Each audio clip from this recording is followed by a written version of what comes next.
लेकिन विकी उसे चौंकाते हुए बताती है कि उसने किसी नए व्यक्ति से मिलना शुरू कर दिया है। ये सुनकर डेविड दुखी हो जाता है और उससे अनुरोध करता है कि अभी तलाक न ले। वो कहता है कि अगर उसे कुछ हो जाता है तो विकी उसकी पेंशन हासिल कर सकेगी, बशर्ते वे कानूनी रूप से अभी भी शादीशुदा हों। अगले दृश्य में डेविड अपने पुराने दोस्त एंडी से मिलता है, जिसके साथ वो सेना में ड्यूटी कर चुका था। एंडी का चेहरा ड्यूटी के दौरान हुए हादसे में बुरी तरह घायल हो गया था और वो मानसिक रूप से भी काफी आहत है। जब एंडी को पता चलता है कि डेविड गृह सचिव के लिए काम कर रहा है तो वो निराश हो जाता है। वो डेविड को ताने मारते हुए कहता है कि वो उन्हीं नेताओं के लिए काम कर रहा है जिन्होंने उन्हें युद्ध में मरने के लिए भेजा और उनके कई साथियों की मौत का कारण बने।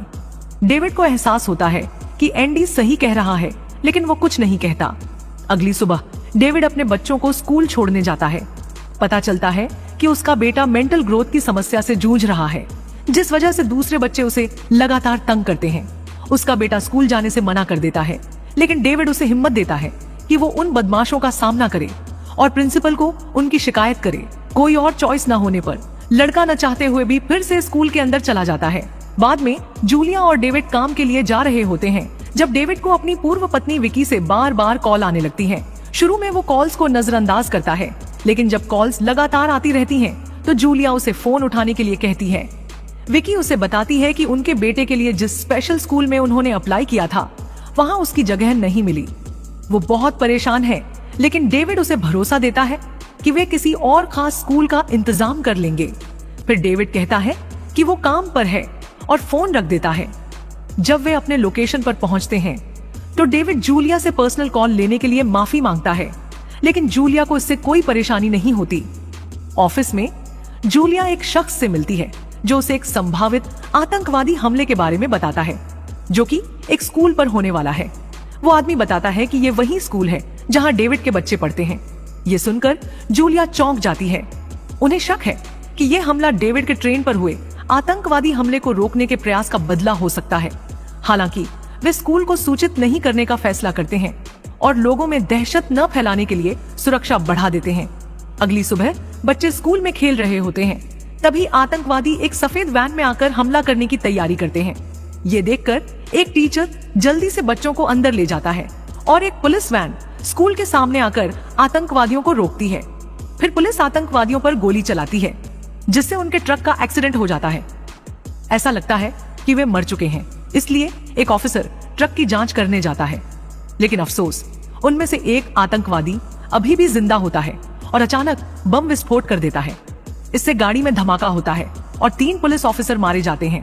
बाद में जब डेविड इस हमले के बारे पता चलता है तो वो तुरंत विकी को कॉल करता है और राहत की सांस लेता है जब उसे पता चलता है कि उनके बच्चे सुरक्षित हैं।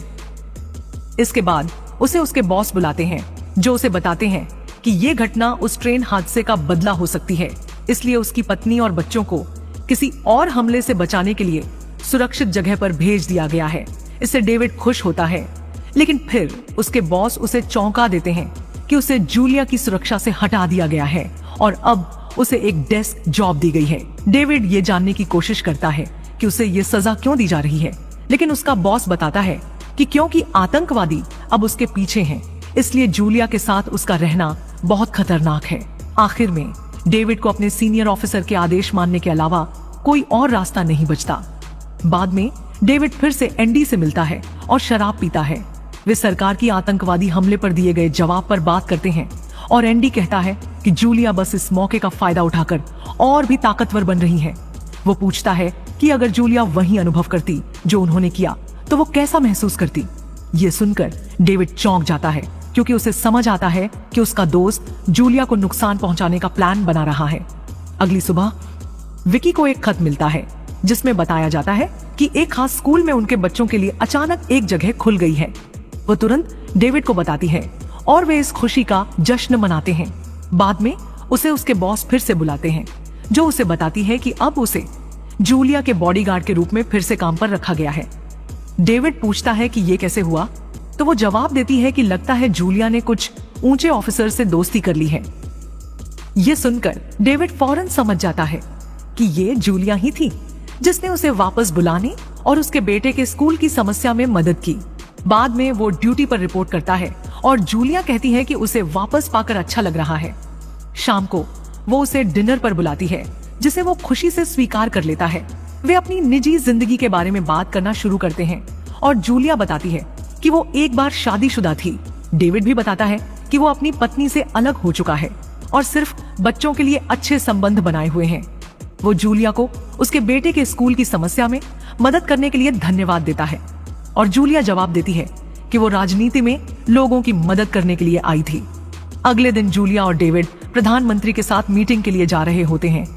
अचानक कोई कार पर गोली चलाने लगता है और ड्राइवर वहीं मर जाता है। डेविड समझ जाता है कि वे खतरे में हैं, तो वो तुरंत एक्शन लेता है और जूलिया से कहता है कि वो झुककर बैठ जाए। गोलियां लगातार कार पर आ रही हैं।